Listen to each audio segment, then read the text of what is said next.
Kiwanda kinene gya gutumira mirangi kurutha into mwanya mwanya igikwirigirwa kwambiria wakwa ntere cia Kanwa ndeni ya sub-county ya Chuka Igamba Ng'ombe mweri gujite.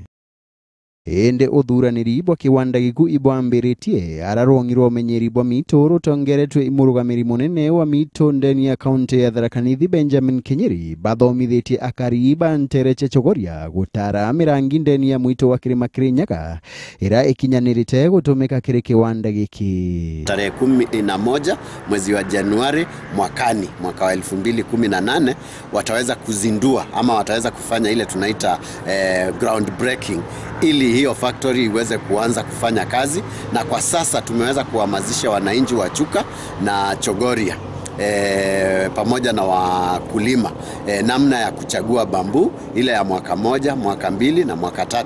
Kwa ajili bambu ikifikisha miaka 3 ndio inakuanga na manufaa sana, na ndio inaweza kutumika kwa factory ili ikaweze kutengeneza vifaa mbalimbali kama milango, tiles, inaweza kutengeneza hata roofing na materials zingine zile ornamentals. Kiwanda giki kathondeka makara wamwe na briquette pallets kumania na mirangi ino ira kagita kaingi yenyangikaga na njira ya kubira mitoni ino. Kwa hivyo tutakuwa na njia ambao ni ile tunaweza kuita njia endelevu ama ile sustainable utilization ya bambu katika mlima Kenya, ili tuone ya kwamba badala ya iwe inachomeka iwe inatufaidi, na pia iwe inafaidi nchi yetu, na iwe inainua uchumi wetu. Kwa ajili unapata ya kwamba kila mwaka more than 6 billion of bamboo uanga inaenda to waste. Kwa ajili unapata ya kwamba ikishafikisha miaka 4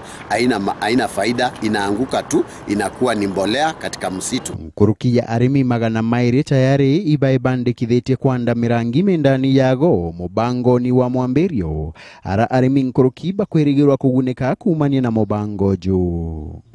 Samuel Gaishima, Weru TV, Tharaka Nithi.